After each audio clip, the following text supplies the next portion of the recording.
Umaga pa lang, subalit ang sikat ng araw ay tila isang nagbabagang bakal na pumapaso sa balat ng mga taga-Maynila. Sumusuot ang liwanag sa makapal at maitim na usok mula sa mga jeepney at bus sa kahabaan ng EDSA, lumilikha ng isang malabong pader ng init na bumabalot sa buong lungsod.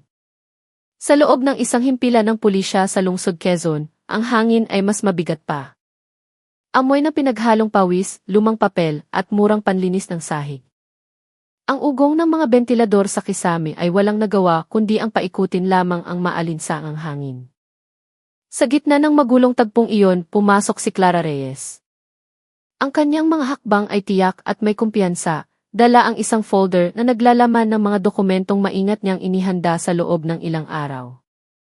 Ang kanyang intensyon ay simple lamang, kumuha ng National Police Clearance, isang pangkaraniwang requirement sa paraang naaayon sa batas at proseso. Naniniwala siyang magiging maayos ang lahat dahil kumpleto ang kanyang mga papeles. Payapa ang kanyang mukha, puno ng tiwala sa sarili, isang taong naniniwala pa rin na may puwang ang kaayusan at katarungan sa loob ng isang institusyong dapat sana inagpoprotekta sa mamamayan.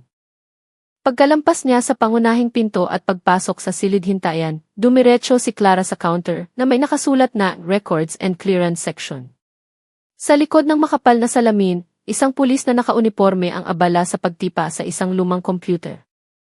Itinaas nito ang kanyang mukha nang marinig ang papalapit na mga yapak. Matalim ang kanyang mga mata, malamig, tila sinusuri kung sino ang nakatayo sa kanyang harapan. Walang anumang pag-aalinlangan, inabot ni Clara ang kanyang mga dokumento. Magandang umaga po. Kukuha po ako ng police clearance, magalang niyang sabi. Tinanggap ng pulis na may name-plate na Santos ang mga papeles na walang ngiti. Binuklat niya isa-isa ang mga ito habang panakanakang sumusulyap kay Clara. Pagkatapos ng ilang sandaling katahimikan, sumandal siya sa kanyang upuan at nagsalita sa mahinang boses, mukhang nagmamadali ka, miss. Ang proseso dito pwedeng mapabilis.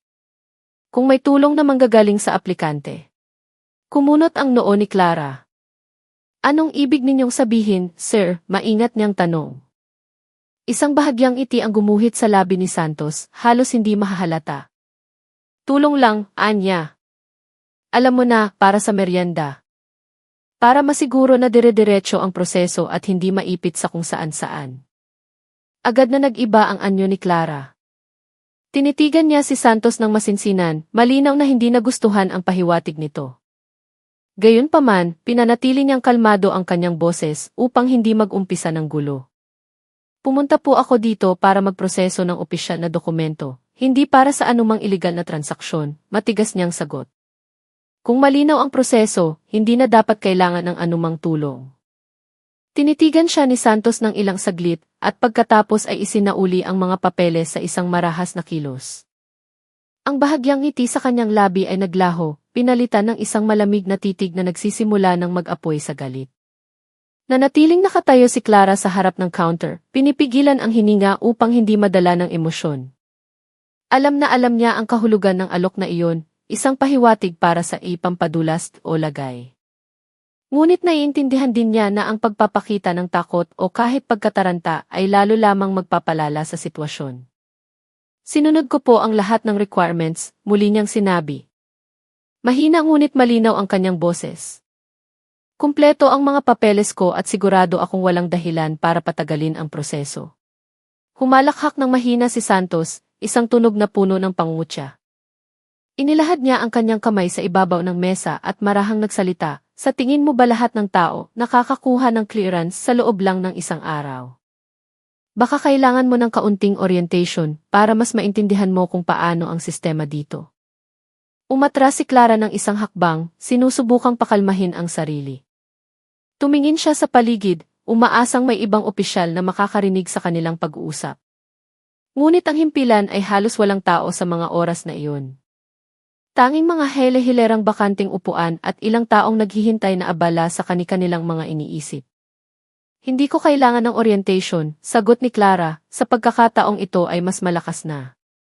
Gusto ko lang na ibigay ang karapatan ko bilang isang mamamayan ayon sa batas, hindi minamanipula o ginagawang pagkakataon ng mga opisyal na walang responsibilidad. Ang mukha ni Santos ay nagsimulang magbago. Ang kanyang galit ay hindi na maitago. Dahan-dahan siyang tumayo mula sa kanyang upuan, tinititigan si Clara ng may naniningkit na mga mata. Aba, matapang ka pala, Anya. Ang lakas ng loob mong tanggihan ang tulong ko. Gusto ko lang namang mapadali ang buhay mo. Pero kung gusto mo talagang nahihirapan, hindi na niya tinapos ang kanyang pangungusap. Sa isang mabilis na senyas, tinawag niya ang dalawang kasamahan na nakatayo, hindi kalayuan sa counter. Agad silang lumapit. Mabibigat ang kanilang mga hakbang, tila handang gawin ang anumang iutos sa kanila. Ang hangin sa loob ng silid ay biglang nag-iba. Naging mabigat, puno ng pagbabanta. Lumunok si Clara. Nagsimula na niyang mapagtanto na ang kanyang katatagan ay hindi lamang nagdulot sa kanya ng pagkadismaya, kundi posibleng maglagay sa kanya sa panganib. Ngunit hindi siya umatras. Ang kanyang mga mata ay nanatiling nakatitig ng diretso kay Santos. Sa gitna ng katahimikan, sinimulan niyang ihanda ang sarili sa anumang maaaring mangyari. Bago pa man makakilos o makasagot si Clara, ang dalawang pulis na kanina nasa malapit ay nasa magkabilang gilid na niya. Matatangkad at malalaki ang kanilang pangangatawan, ang kanilang mga hakbang ay mabilis at puno ng psikolohikal na presyon. Hinawakan ng isa sa kanila ang kanyang balikat ng may kabastusan. Sumama ka sa amin, sabi ng isa sa mga pulis, walang anumang ekspresyon sa mukha. Sinubukan ni Clara na pigilan ang sarili na lumaban ng pisikal, ngunit nagsalita pa rin siya. Gusto kong malaman kung bakit at saan ninyo ako dadalhin. Hindi ito ang tamang proseso. Si Santos, na nakatayo pa rin sa likod ng mesa, ay ngumiti ng malamig. Huwag ka ng maraming tanong. Bibigyan ka lang namin ng orientation na hinihiling mo kanina. Ang mga salitang iyon ay nagpakulo sa dugo ni Clara. Ngunit pinili niyang manahimik muna. Alam niyang bawat salitang bibitawan niya ay maaaring gamitin laban sa kanya. Dinala siya palabas ng pangunahing silid-hintayan at patungo sa likurang bahagi ng himpilan, isang lugar na malayo sa mata ng publiko. Ang tunog ng kanilang mga yapak ay umalinggaw sa isang makitid na pasilyo na pinailawan lamang ng aandap-andap na ilaw na neon. Ang amoy ng kulob at alikabok ay nagsimulang tumusok sa kanyang ilong. Dumating sila sa isang maliit at bakanting silid na may mga pader na nagsisimula ng matuklap ang pintura at sahig na malamig na semento. Walang bintana. Ang tanging pinto ay ang kanilang pinasukan, at nang isara ito, ang silid ay naging lubhang tahimik. Isang katahimikang nakakakilabot.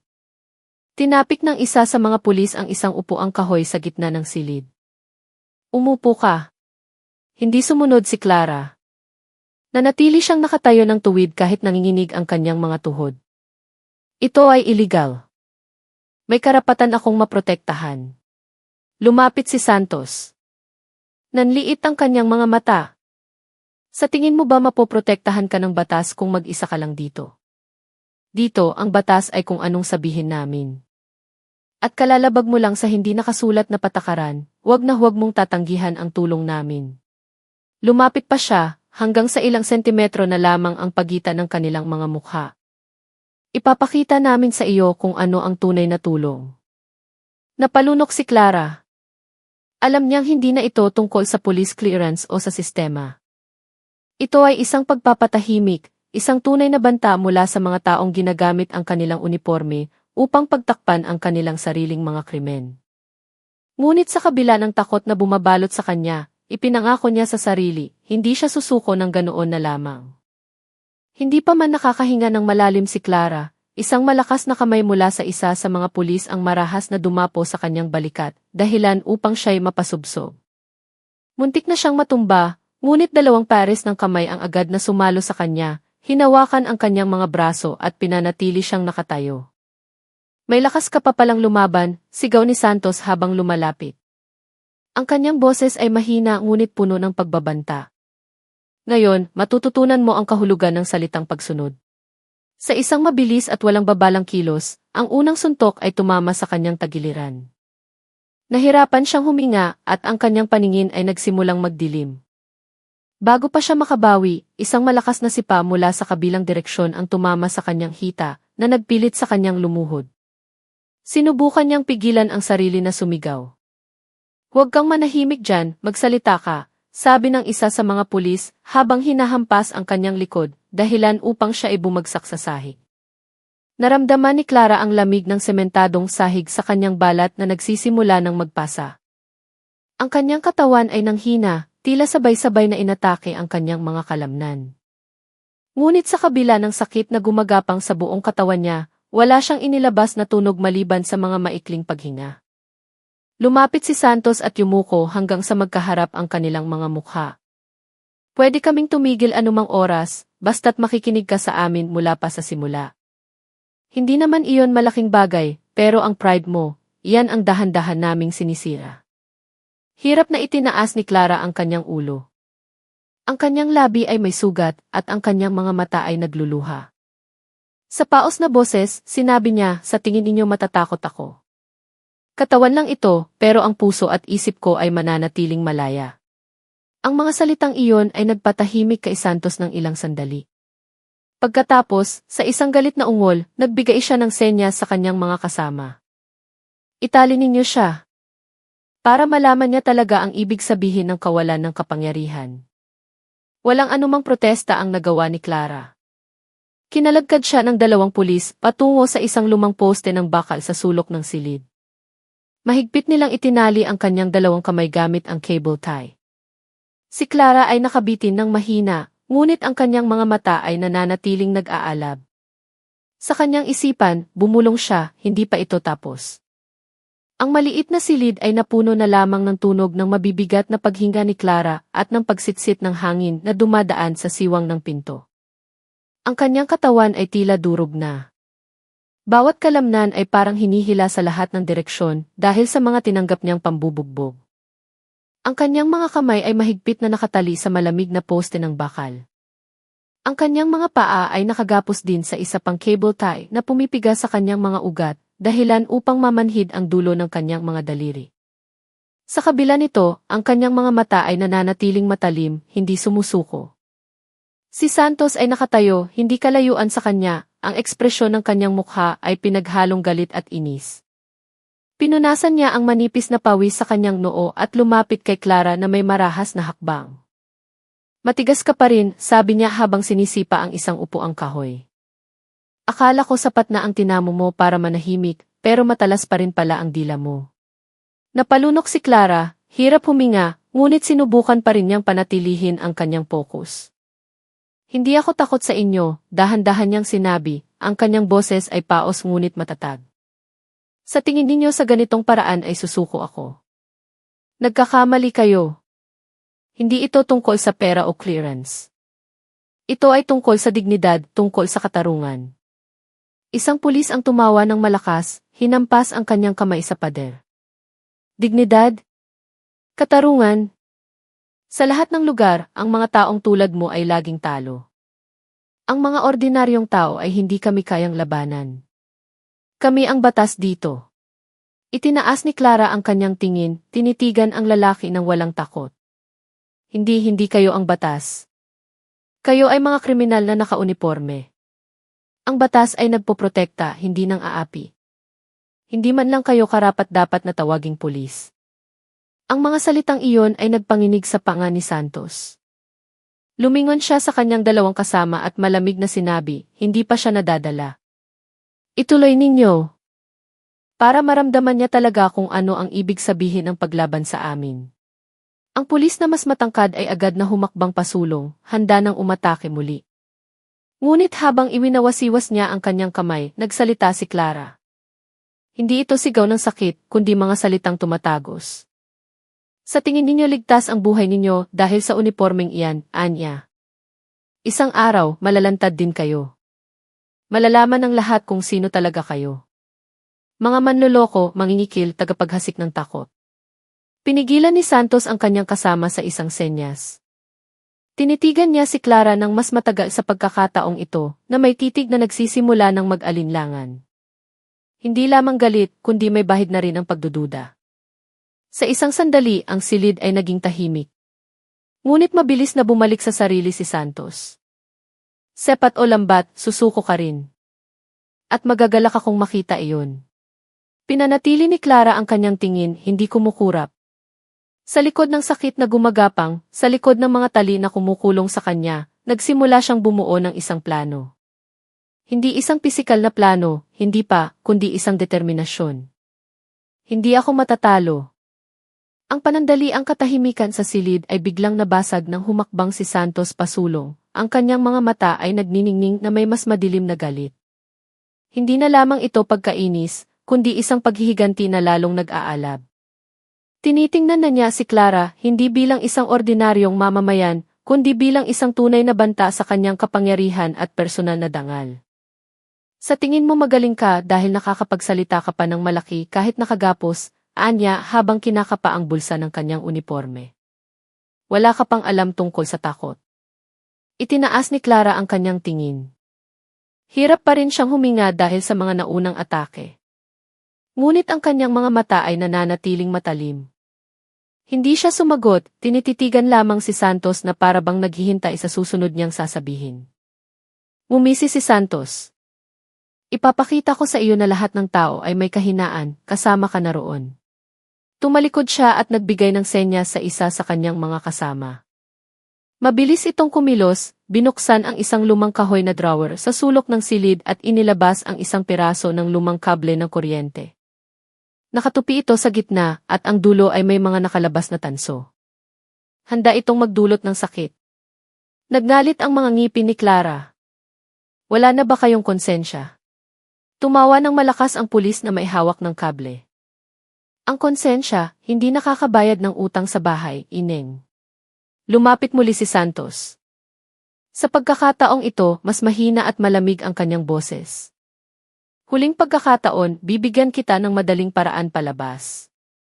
Pera at makakauwi ka ngayon din. Pero kung magmamatigas ka pa rin, aba, nakikita mo naman, handa na ang gamit namin. Umiling si Clara, tila naaawa. Walang pera para sa inyo. Tanging ang katotohanan lamang ang darating para hanapin kayo. Ang mga salitang iyon ay nagpaalab sa galit ni Santos. Mabilis siyang lumingon. Sige, banatan ninyo hanggang sa tuluyan siyang sumuko. Agad na iwinasiwas ng isang pulis ang kable patungo sa katawan ni Clara. Ngunit sa kabila ng panibagong sakit na gumapang sa kanya, hindi sumigaw si Clara. Tiniis niya ang bawat hampas, nanginginig ang mga ngipin at nagsisimula ng magluha ang mga mata. Sa gitna ng katahimikan, bumulong siya sa kanyang sarili, hindi pa ito tapos. Babangon ako. Ang maliit na silid ay napuno ng tunog ng marahas na mga yapak at mabibigat na paghinga. Ngunit sa gitna ng sakit na hindi na halos makayanan, ang kanyang isipan ay nagsimulang kumalma. Ang ritmo ng mga atake na kanyang tinatanggap ay nagbigay sa kanya ng isang pattern, isang tiempo na maaari niyang basahin. Ipinikit niya ang kanyang mga mata, nag-focus sa mabilis na tibok ng kanyang pulso, sa daloy ng dugo patungo sa kanyang mga kalamnan, sa maliliit na galaw ng kanyang katawan na kaya pa niyang kontrolin. Biglang itinaas ni Santos ang kanyang kamay, nagbigay ng senyas sa kanyang mga kasama na huminto. Sapat na ba? Tanong niya.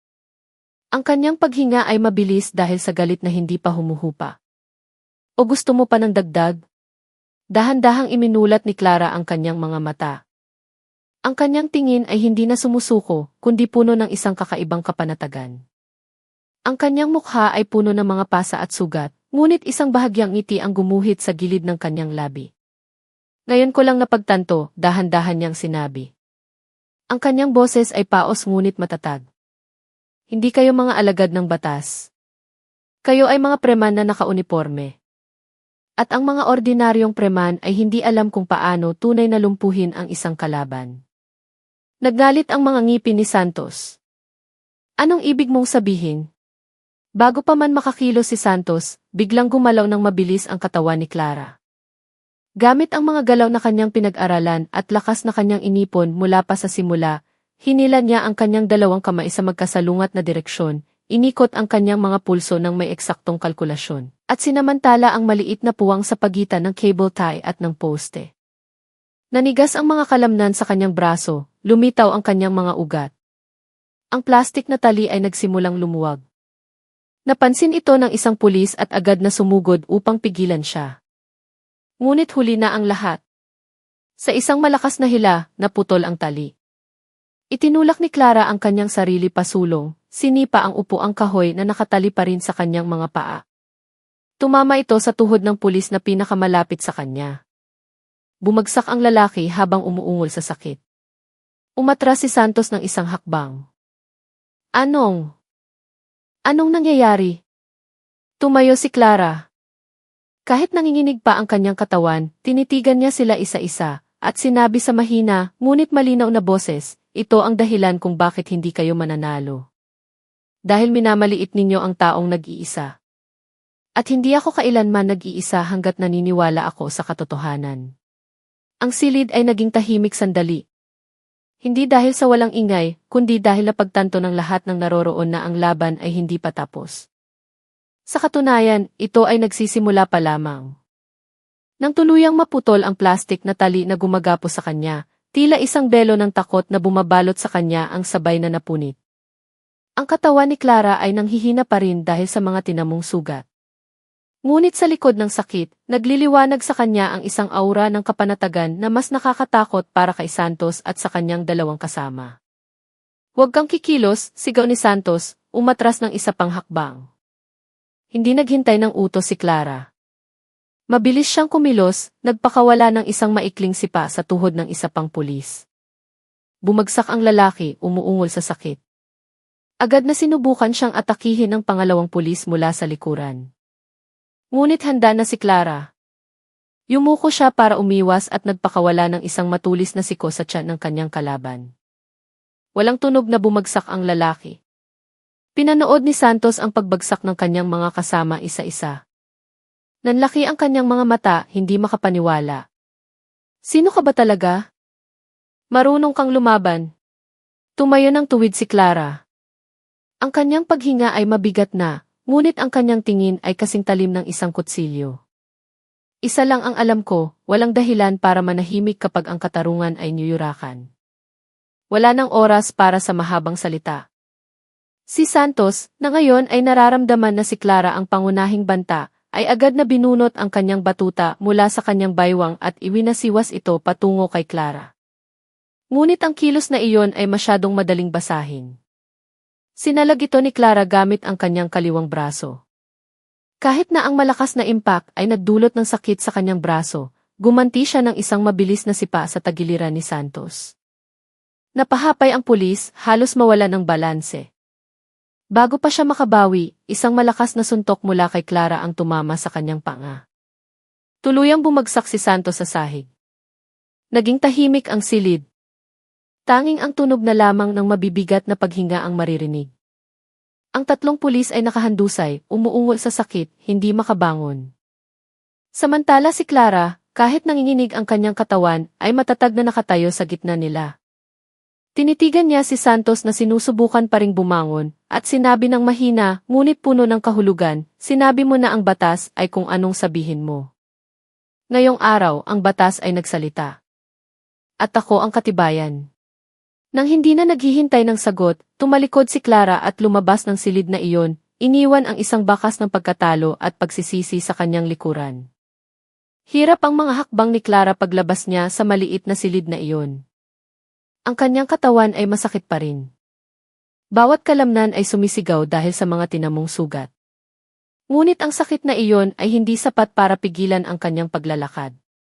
Alam niyang hanggat nasa loob siya ng himpilan, hindi pa siya ganap na ligtas. Tinahak niya ang makitid na pasilyo na hirap huminga. Paminsan-minsan, isinasandal niya ang kanyang likod sa pader upang tiisin ang sakit sa kanyang tiyan. Ang tunog ng ibang mga yapak mula sa loob ng gusali ay nagpaalerto sa kanya. Maaaring may ibang mga pulis na nakarinig ng gulo at hahabulin siya. Kailangan kong makalabas ng mabilis, bulong niya, halos parang isang panalangin. Pagdating niya sa dulo ng pasilyo, itinulak niya ang isang malaking pinto na kahoy na nagdudugtong sa harapang bahagi ng himpilan. Agad na bumagal ang kanyang mga hakbang nang mapansin niyang nagsisimula ng dumami ang tao sa waiting area. Nakahanay ang mga mamamayan sa mga plastik na upuan. Ang ilan ay naghihintay ng kanilang turno, ang iba naman ay nakikipag-usap sa mga pulis. Ang iyak ng isang maliit na bata at ang tunog ng telepono ay nagdagdag sa ingay ng umaga. Huminga ng malalim si Clara. Sinubukan niyang panatilihin ang ekspresyon ng kanyang mukha upang hindi makahatak ng pansin. Kahit puno ng pasa ang kanyang katawan at mukha, sinubukan niyang maglakad ng normal, kahit na bawat hakbang ay parang tinutusok ng karayom ang buong katawan niya. Nang makarating siya sa harap ng pangunahing pinto, isang pamilyar na boses ang tumawag sa kanya mula sa likuran. "Hoy, miss! Saan ka pupunta?" Mabilis na lumingon si Clara. Isang pulis ang nakatayo sa may pinto ng record section. Naniningkit ang mga mata nito, puno ng hinala. Siguradong isa siya sa mga kasamahan ni Santos. Hindi sumagot si Clara. Iginagala lamang niya ang kanyang paningin sa paligid, naghahanap ng pinakamagandang paraan para makatakas. Sa gitna ng maraming tao, maaari siyang makihalubilo, mawala sa gitna ng karamihan. Iyon lamang ang kanyang pagkakataon. Walang babala, bigla siyang tumakbo. Sumigaw ng malakas ang pulis, "Pigilan ninyo siya." Tumakas. Ngunit, sa sandaling iyon, nakapasok na si Clara sa agos ng mga tao sa kalsada. Nilampasan niya ang isang patrol car na nakaparada sa bakuran, nilagpasan ang guard post, at sa wakas ay nakarating sa mataong bangketa. Napalingon ang mga tao. Mayroong nagtataka. Mayroong nagkukunwaring walang pakialam. Ngunit para kay Clara, ang karamihan ay ang kanyang pinakamahusay na proteksyon. Sa likod ng mga balikat na mga taong naglalakad, patuloy siyang tumakbo. Walang partikular na patutunguhan, gusto lamang niyang makalayo. Hanggang sa wakas, isang lugar ang pumasok sa kanyang isipan, ang bahay ng kanyang ama. Tatay. Kailangan kong makita si tatay. At dahil sa paniniwalang iyon, lalo pang bumilis ang kanyang takbo. Iniwan ang mga anino ng panganib sa likuran, patungo sa isang lakas na pinaniniwalaan niyang maaari pa siyang protektahan. Hindi tumigil sa pagtakbo si Clara hanggang sa makarating siya sa isang simpleng bahay sa dulo ng isang subdivision para sa mga opisyal. Ang itim na bakal na gate ay bahagyang nakabukas. Para kay Clara, ang lugar na iyon ang tanging muog na natitira, kung saan makakahanap siya ng lakas at proteksyon. Kumatok siya sa kahoy na pinto gamit ang nanginginig na kamay. Hirap pa rin siyang huminga, maputla ang kanyang mukha, at nanghihina ang katawan, ngunit ang kanyang mga mata ay nag-aalab pa rin. Ilang segundo ang lumipas, bumukas ang pinto. Isang lalaking nasa katanghaliang gulang ang lumitaw, nakasuot ng kumpletong uniforme ng pulisya, na may ranggong Police Brigadier General na maayos na nakakabit sa kanyang balikat. Ang kanyang tingin ay unay malamig at formal, tulad ng kapag siya ay namumuno sa isang pulong. Ngunit nang makita niya ang mukha ng kanyang anak, ang titig na iyon ay agad na nagbago at naging pinaghalong gulat, pag-aalala at galit. "Clara, Anya." Mahina ngunit matatag ang kanyang boses. "Anong nangyari sa iyo?"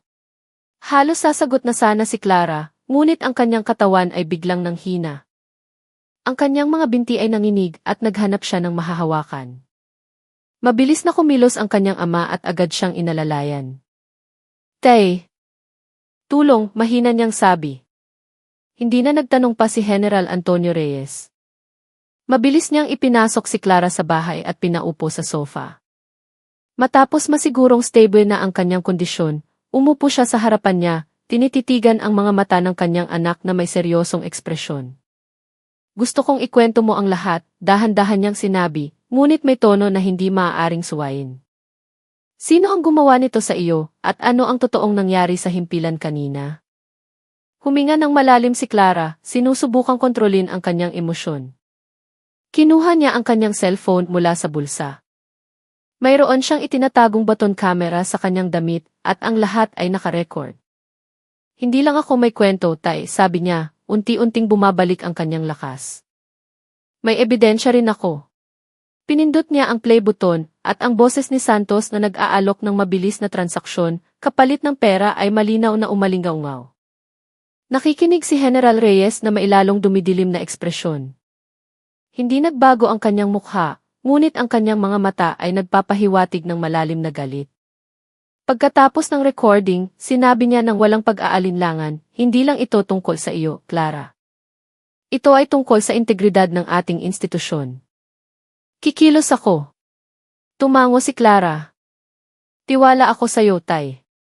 Kaya ako nandito." Tumayo si General Reyes, kinuha ang kanyang opisyal na telepono. Naglakad siya patungo sa pinto, handa nang paganahin ang makinarya ng disiplina na matagal na niyang pinamumunuan. Simula ngayong araw, sabi niya nang hindi lumilingon, wala nang sinumang tiwali ang makakapagtago sa likod ng uniforme. Sisiguraduhin kong mananagot silang lahat. Ang matatag na mga yapak ni General Reyes ay umalinggaw sa sahig ng kanyang bahay. Pumasok siya sa kanyang simpleng opisina at pinindot ang speakerphone sa kanyang telepono.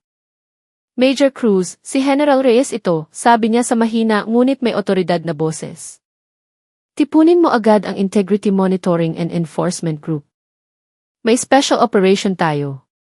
Sa kabilang linya, narinig ang gulat sa boses ni Major David Cruz. Sir, may emergency po ba? Nirereklamo mo ba ang utos ko? Malamig na tanong ni General Reyes. Hindi po, sir. Susunod po kami agad. Pagkatapos ng tawag, lumabas si General Reyes at bumalik kung saan nakaupo si Clara. Ang kanyang mga mata ay hindi pa nag-aalab ng ganoon katagal. Hindi lamang bilang isang ama na nagpoprotekta sa kanyang anak, kundi bilang isang commander na nakakita ng itim na mansa sa institusyong kanyang pinagkakatiwalaan. Tumingala si Clara, tinitingnan ang mukha ng kanyang ama. Sigurado ka ba dito, Tay? Mahina niyang tanong. Sumagot ang general ng walang pag-aalinlangan. Hindi kita ipinagtatanggol bilang anak ko, Clara. Ipinagtatanggol ko ang batas. Lumampas na sila sa hangganan at kung inaakala nilang mapoprotektahan sila ng kanilang uniforme, nagkakamali sila. Sinabi ni Clara, si Santos, siya ang punot dulo. Siya ang nagsimulang manghingi ng lagay at nag-utos na bugbugin ako. Tumango ang general. Sisiguraduhin kong malalaman ng lahat kung sino talaga sila. Hindi nagtagal, ilang oras lamang ang lumipas, mabilis na pumasok ang mga sasakyan ng IMEG sa compound ng himpilan ng pulisya. Sa ilalim ng papalakas na sikat ng araw, bumaba ang team ng IMEG na may disiplinadong mga hakbang, dala ang isang arrest warrant na direktang pinirmahan ni General Reyes. Ang kanilang target ay malinaw, si Santos at ang dalawa niyang kasama. Sa mga oras na iyon, ang tatlo ay nasa kanilang pwesto, tila balisa at paminsan-minsan ay nagbubulungan. Tila inaasahan na nilang may mangyayari matapos tumakas si Clara. Ngunit hindi nila inakala kung gaano kabilis darating ang ganti. Humakbang si Major Cruz at binasa ang opisyal na utos. F. Rico Santos, Police Corporal Mike Suarez, at Patrolman Leo Vargas. Batay sa internal na investigasyon at mga ebidensyang nakalap, kayo ay inaaresto para sa karagdagang pagsisiyasat sa mga kasong extortion, abuse of authority, at physical injuries laban sa isang sibilyan. Kung lalaban, mapipilitan kaming gumamit ng dahas. Namutla ang mukha ni Santos. Tumayo siya, sinusubukang magpakita ng otoridad kahit nanginginig ang kanyang boses. Hindi ito patas. Dahil lang ba anak siya ni General Reyes? Personal na paghihiganti ito. Tinitigan siya ni Major Cruz ng malamig. Kung inaakala mong ito ay tungkol sa kung sino ang may koneksyon, talagang hindi mo naiintindihan ang batas. Walang awa, pinusasan ang dalawang kamay ni Santos. Ganoon din ang ginawa sa dalawa niyang kasama. Dinala sila palabas sa harap ng maraming miyembro ng pulisya at mga sibilyan na nagsimula ng magkumpulan sa bakuran. Ang silid interogasyon sa headquarters ng IMEG ay masikip at kulob. Kahit maliwanag ang ilaw na neon, sa loob ay mayroon lamang isang bakal na mesa, 4 na upuan, at isang maliit na kamera sa sulok na nagre-record ng bawat kilos at salita. Ang hangin ay puno ng tensyon. Si Santos, Suarez, at Vargas ay magkakatabing nakaupo.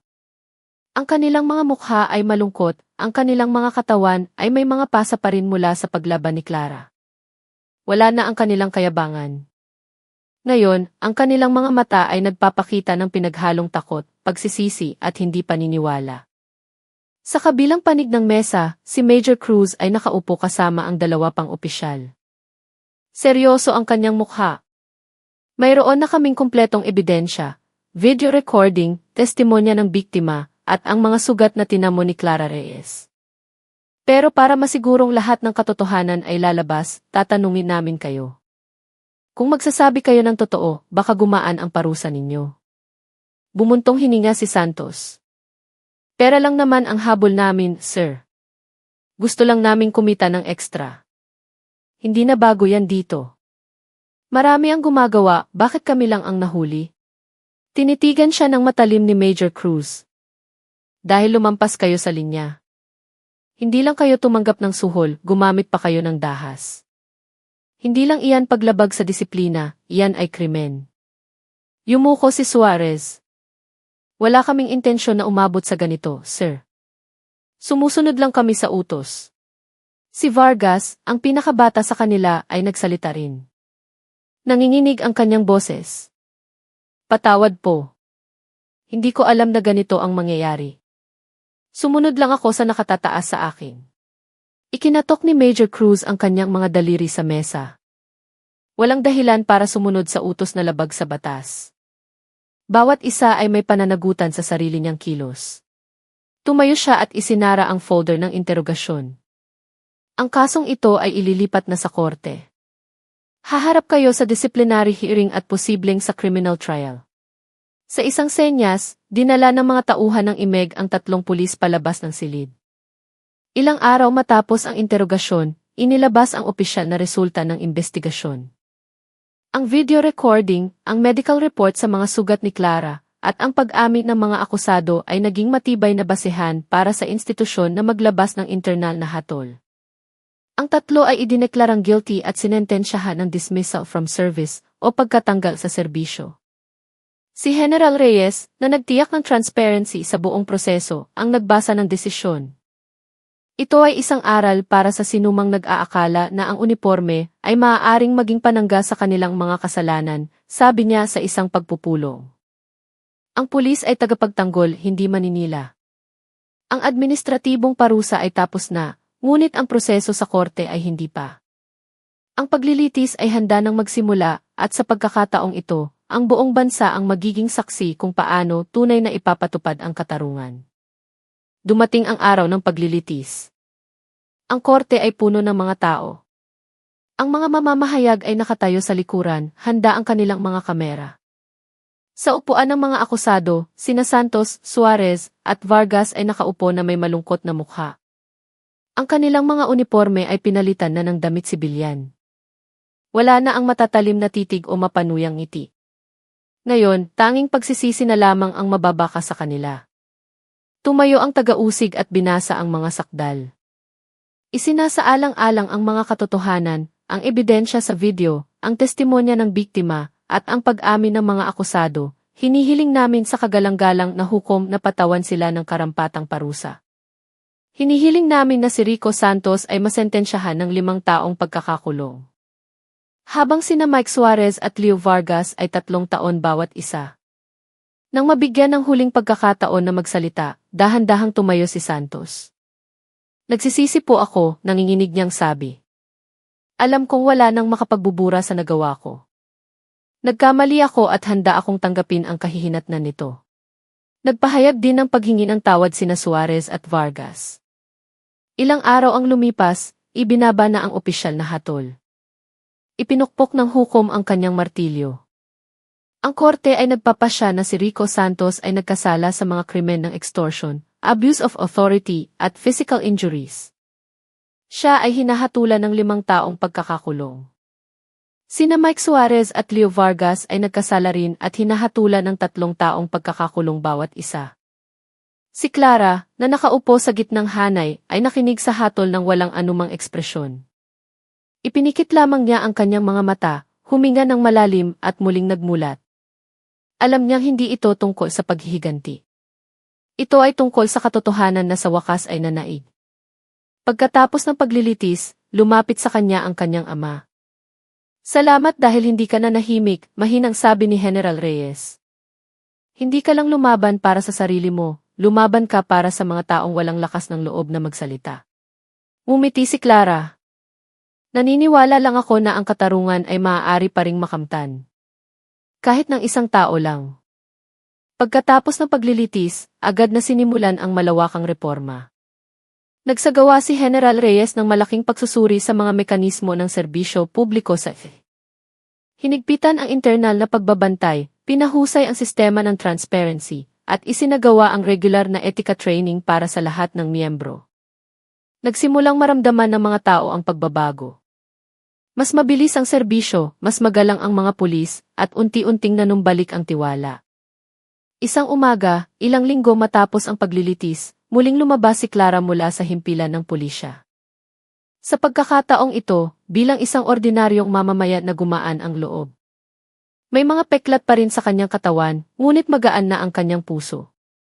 Alam niyang nakagawa siya ng pagbabago, hindi lamang para sa kanyang sarili, kundi para sa maraming taong naniniwala na ang katarungan ay totoo at ang katapangan ay maaaring maging simula ng pagbabago. Ang kwento ni Clara Reyes ay naging isang alamat sa loob ng isang paalala na kahit ang pinakamatapang na pader ng katiwalian